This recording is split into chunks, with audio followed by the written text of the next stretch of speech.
Hello guys, welcome back to my channel. তো তোমরা সকলে কেমন আছো? আশা করি সকলে খুব ভালো আছো, আর আমিও কিন্তু বেশ ভালো আছি। আর আজকে কিন্তু হচ্ছে মনসা পুজো। তো মামা বাড়িতে মনসা পুজো, আর সবাই চলে গেছে ঠাকুর আনতে, যেহেতু কুমারটুলি থেকে এবছর ঠাকুর আসছে সেই কারণে। আর এখন আমি রেডি ফেডি হয়ে যাচ্ছি, কারণ মেয়ের কালকে রাত থেকে প্রচুর জ্বর, এই জন্য লেট হয়ে গেল। তো যাই হোক, ওরা কিন্তু ঠাকুর নিয়ে চলে এসেছে। তো চলো ঠাকুরটা তোমাদের সাথে শেয়ার করব, আর রাস্তায় সব কিছু শেয়ার করবো, দেখতে থাকো।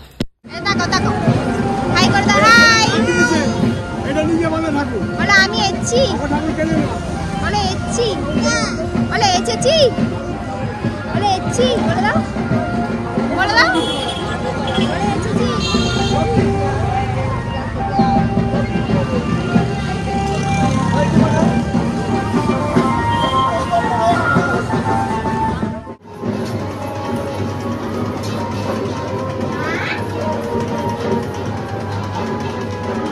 এখানটা ঠাকুর বসবে, এখনো পর্যন্ত ঠাকুর আসেনি, আর এবার একটু অন্যরকম হয়েছে ডিজাইনটা, দেখতেই পাচ্ছ। আর ওখানে ঠাকুরের কাজ চলছে, নিচে সোনা বসে আছে। তো চলো নিচে। তো বন্ধুরা, আমি কিন্তু নিচে চলে এসেছি, রাস্তায় দেখতেই পাচ্ছ। আর আমাদের সাকারিপাড়াতে কিন্তু মনসা পুজোটা ভীষণ ভীষণ বিখ্যাত। তো কেন জানি না, সেটা আমি এত ডিটেলসে আমি তোমাদের সাথে শেয়ার করতে পারলাম না। কিন্তু মানে আমাদের এই মনসা পুজোতে সাকারিপাড়ায় এমন কোনো গলি নেই, এমন কোনো বাড়ি নেই যাদের বাড়িতে মনসা পুজো হয় না। ঠিক লক্ষ্মী ঠাকুর যেরকম আমাদের বাঙালিদের বাড়িতে পুজো হয় প্রত্যেকটা ঘরে ঘরে, আমাদের কিন্তু সাকারিপাড়াতেও মনসা পুজোটা প্রত্যেকটা ঘরে ঘরেই হয়। আর কে কত সুন্দরভাবে মাকে নিয়ে যেতে পারবে তার বাড়িতে, এটা কিন্তু কম্পিটিশনের মতোও চলে। তো যাই হোক, এখানে কিন্তু যার যেমন সামর্থ্য সেই হিসেবেই নিয়ে যায়। তবে মানে এক একজনের থেকে বেটার, আবার যাদের সব ক্ষমতা হয় না তারা আবার নর্মালভাবে ঢাকি নিয়েও নিয়ে যায় মাকে। তো এখানে দেখতে পাচ্ছ অজস্র মানে ভক্তরা যারা হচ্ছে সব গণি কাটছিল এক একটা ঠাকুরের বাড়ির থেকে, তাদের লোকজনরা। তো এখানে মানত পূরণ হলে তারা কিন্তু এরকমভাবেই গন্ডি কাটে। তো এখানে এইগুলোই দেখছিলাম রাস্তায় দাঁড়িয়ে দাঁড়িয়ে। তখনও পর্যন্ত কিন্তু আমাদের মামাদের বাড়িতে ঠাকুর আসেনি। তো আমরা রাস্তায় দাঁড়িয়ে ওয়েট করছিলাম ঠাকুরের জন্য, আর এই ঠাকুর যাচ্ছিলো সেগুলো আমরা দেখছিলাম রাস্তায় দাঁড়িয়ে দাঁড়িয়ে। তো চলো আরও কি ঠাকুর দেখি সেটা তো তোমাদের সাথে অবশ্যই শেয়ার করব। আর আমাদের মামা বাড়ির ঠাকুর কত দূর সেটাও একটু দেখা যাক তাহলে। ও হ্যাঁ, আরও একটা কথা তোমাদের সাথে যেটা শেয়ার করা হলো না, এই যে দেখতে পাচ্ছ মাথায় কুলো নিয়ে সব দাঁড়িয়ে রয়েছে, এগুলো কিন্তু যাদের বাড়ির ঠাকুর তারাই কিন্তু মাথায় কুলো নিয়েছে। তো এরকম প্রত্যেকটা বাড়ির ঠাকুরের সাথে কিন্তু বাড়ির বউরা মেয়েরা যারা উপোস করে থাকে, মায়ের কাজ করে, তারা কিন্তু এরকম মাথায় কুলো নিয়েই যাবে। আর এই হচ্ছে দেখতে পাচ্ছ এরকম পজিশন বার করেও কিন্তু ঠাকুর সব বাড়িতে নিয়ে যায়। তো ভীষণ সুন্দরভাবে মানে ঠাকুর আয়োজিত করা হয় মাকে নিয়ে যাওয়ার জন্য। তো যাই হোক, চলো এবার আমাদেরও ঠাকুর কিন্তু চলে এসেছে। তো আর এই বাজনাটা দেখতে পাচ্ছ, এই বাজনাটা কিন্তু আমাদের বাড়ির বাজনা হয়েছিল, মানে মামা বাড়ির বাজনা হয়েছিল। তো যাই হোক, এখানে কিন্তু জয়ন্তদাও একটু বাজিয়ে নিচ্ছে। আর এই হচ্ছে আমাদের মায়ের প্রতিমা, যেটা কুমারটুলি থেকে এসেছে। তো ভীষণ সুন্দর হয়েছে মায়ের মুখটা। আর এখানে দেখতে পাচ্ছ সবাই আমরা নাচতে নাচতে যাচ্ছিলাম। তো চলো কিরকম এনজয় করলাম সেটা একটু তোমাদের সাথে শেয়ার করি।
গাইস এখানে কিন্তু আমাদের ঠাকুর বসে পড়েছে তার স্থানে, দেখতেই পাচ্ছ। প্রথমে যে মানে মণ্ডপটা তোমাদের দেখিয়েছিলাম যে এখানে ঠাকুর বসবে, তো সেখানে কিন্তু ঠাকুরকে বসিয়ে দেওয়া হয়েছে। আর এই মায়ের চূড়া টুরা সব লাগানো হয়ে গেছে, তো ভীষণ সুন্দর লাগছে মাকে দেখতে।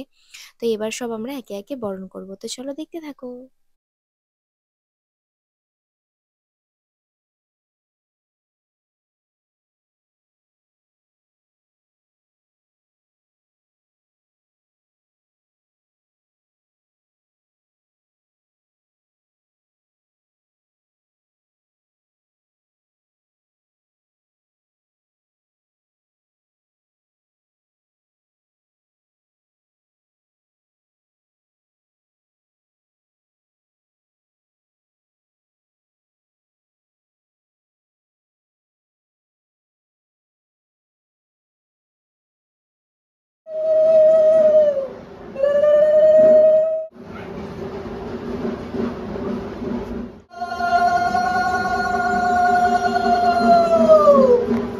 সো গাইজ এখানে কিন্তু আমাদের সবার বরণ করা হয়ে গেছে। আর এই সন্ধেবেলার মায়ের অধিবাস করার পরে কিন্তু মাকে সব সোনার গয়না পরানো হয়েছিল, কারণ এই বছর একটু স্পেশাল ভাবে মায়ের জন্য সোনার গয়না বানানো হয়েছিল, তো সেই কারণে। তো চলো আজকের ভিডিওটা আমি এখানেই শেষ করছি, তো দেখা হবে নেক্সট ভিডিওর সাথে। তো তোমাদের যদি ভালো লেগে থাকে অবশ্যই লাইক কমেন্ট শেয়ার করে দিও। আর দেখা হবে নেক্সট ভিডিওর সাথে। আর মায়ের গয়নাগুলো কেমন লাগলো অবশ্যই কিন্তু কমেন্টে জানিও। তো চলো দেখা হচ্ছে, বাই।